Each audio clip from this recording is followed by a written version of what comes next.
Hello बच्चों, let's read the question.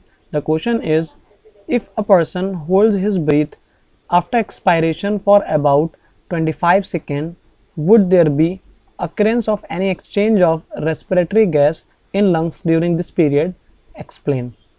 So in this question, it is asking that अगर कोई भी person 25 second तक एक्सपायरेशन के बाद अपनी सांस को रोकता है तो क्या उसकी बॉडी के अंदर तब भी रेस्पिरेटरी गैसेस का एक्सचेंज होगा?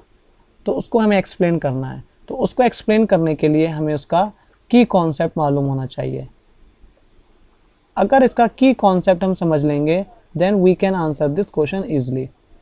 तो की कॉन्सेप्ट क्या है इसका कि फोर्सिबल एक्सपायरेशन के बाद जो इंसान 25 सेकेंड तक अमाउंट ऑफ रेस्पिरेशन को होल्ड करेगा तब उसकी बॉडी के अंदर क्या कंडीशन होगी, क्या एक्सचेंज होगा या नहीं होगा।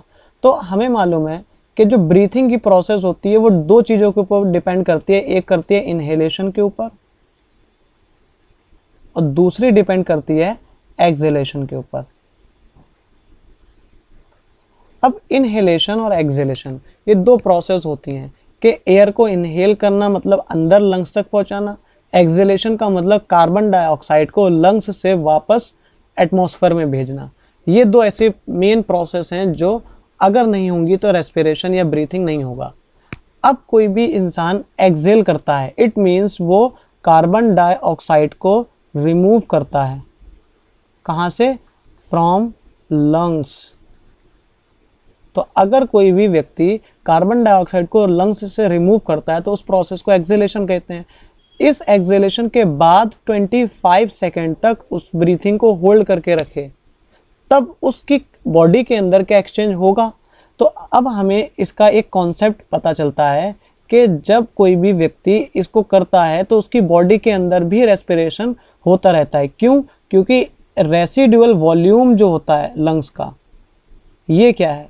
रेसिडुअल वॉल्यूम का मतलब होता है कि फोर्सिबल एक्सपायरेशन के बाद जितना अमाउंट ऑफ एयर उसके लंग्स में होगा उसको हम बोलते हैं रेसिडुअल वॉल्यूम।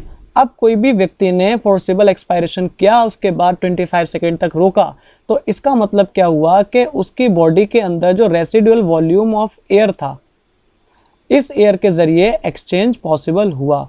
क्यों? क्योंकि रेसिडुअल वॉल्यूम का जो नॉर्मल अगर अप्रॉक्सीमेटली अगर हम उसका वॉल्यूम मेजर करेंगे तो वो 1200 लीटर होता है, ml होता है, सॉरी 1200 ml जो होता है, ये इतनी ml ऑफ एयर हमेशा उसके लंग्स में रहती है। इसके बावजूद कि वो फोर्सिबल एक्सपायर कर दे, बहुत बुरी तरीके से उसने बाहर निकाल दी एयर को और 25 सेकेंड तक रोका, इसके बावजूद वहाँ पे एक्सचेंज होगा।